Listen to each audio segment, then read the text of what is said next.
Alhamdulillah wassalatu wassalamu ala Rasulillah wa ala alihi wa sahbihi wa man tabi'ahum bi ihsanin ila yaumil amma ba'd. Kaum muslimin dan muslimah rahimani wa rahimakumullah, kembali kita lanjutkan bahasan tentang hukum perceraian atau talak. Dalam kesempatan kali ini kita akan membahas tentang macam-macam hukum perceraian atau talak yang diucapkan oleh seorang suami.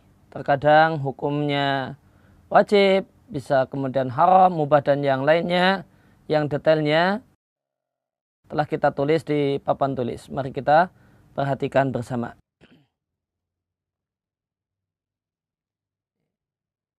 Berkaitan dengan hukum talak yang diucapkan oleh seorang suami kepada istrinya, maka kita temukan 4 rincian.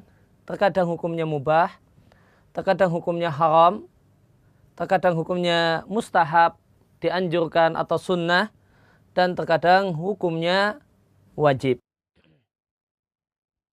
Maka di sini ada 4 kategori, yang tidak ada adalah makruh.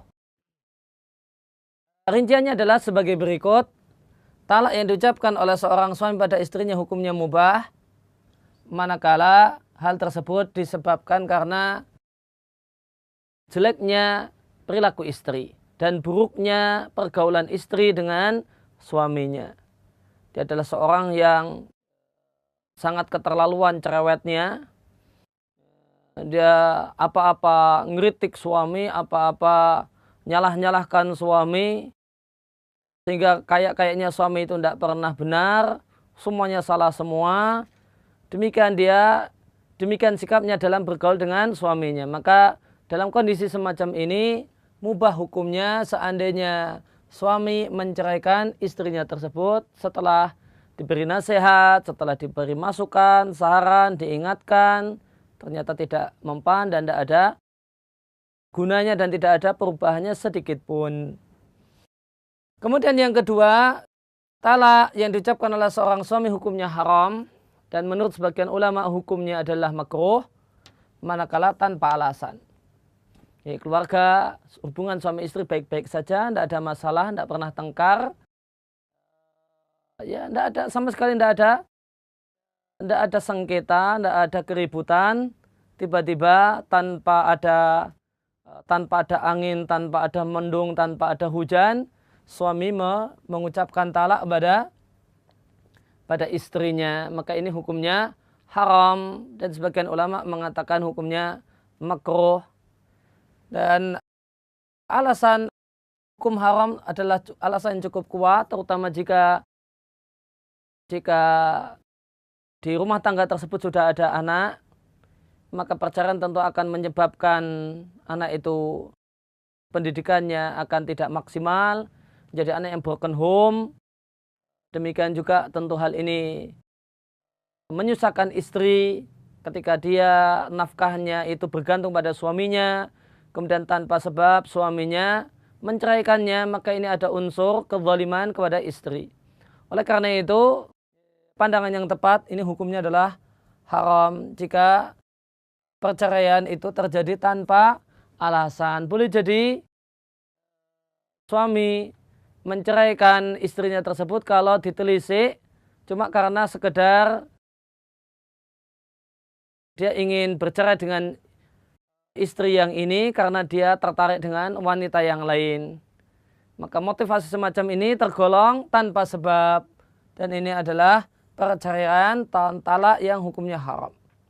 Kemudian yang ketiga adalah menceraikan istri atau mentalak istri hukumnya dianjurkan, mustahab atau sunnah, manakala di antara contohnya adalah ketika istri mendapatkan madarat,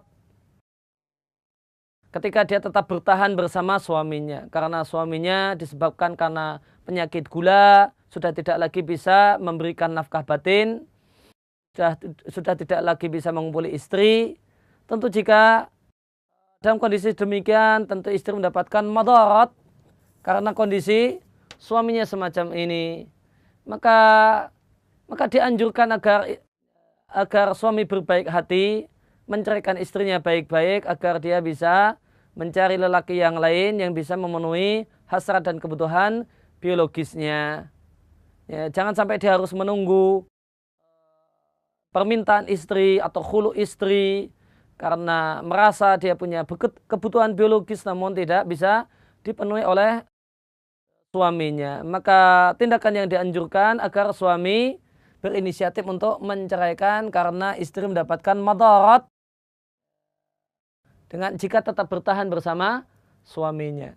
Atau contoh kondisi yang lain yang talak dalam hal ini dianjurkan manakala setelah lama berusaha untuk mencintai istri, sudah bertahun-tahun lamanya ternyata tetap tidak bisa mencintai istri sehingga seringkali hak-hak istri tidak ditunaikan dengan semestinya.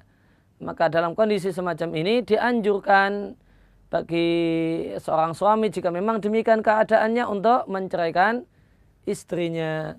Kemudian talak seorang suami hukumnya wajib karena perpisahan dia dengan istrinya adalah satu keniscayaan, satu keharusan manakala istri tidak mau sholat. Sudah dinasihati berulang kali dan tidak mau sholat.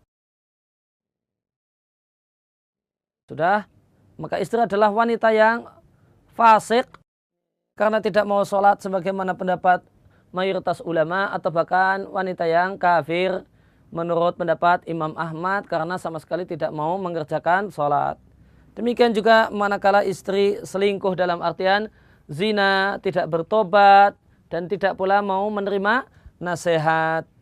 Maka dalam kondisi ini suami bisa mengupayakan membuat istri tidak nyaman sehingga dia khulu, dan tentu ini butuh waktu. Namun atau boleh juga dia mentalaknya karena zina yang dilakukan oleh istri tersebut. Nah, inilah 4 rincian hukum talak mubah, haram, dianjurkan ataukah wajib. Semoga dengan uraian singkat ini menambah ilmu bagi kita sekalian. Wassallallahu ala nabiyina Muhammadin wa ala alihi washabihi wasallam wa alhamdulillahi rabbil alamin.